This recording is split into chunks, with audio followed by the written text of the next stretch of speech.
चलिए शुरू करें। आज जानेंगे कि एक आम सी छींक असल में शरीर का कितना शानदार डिफेंस सिस्टम है। सच माने तो छींक कोई बीमारी बिल्कुल नहीं है।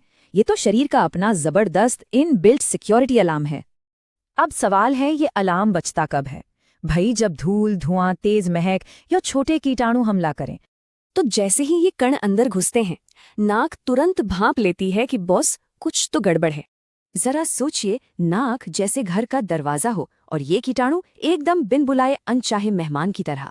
यहीं पर छींक सुपर हीरो की तरह धांसू एंट्री लेती है और इन घुसपैठियों को बाहर निकाल फेंकती है।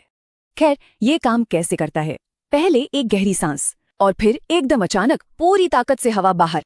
हवा का ये जोरदार धक्का सारी गंदगी और कीटाणुओं को एक झटके में शरीर से बाहर फेंक देता है।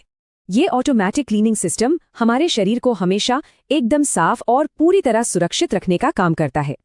तो इस सुपर हीरो का राज जानने के बाद क्या कोई छींक कभी परेशान करने वाली लग सकती है? बिल्कुल नहीं।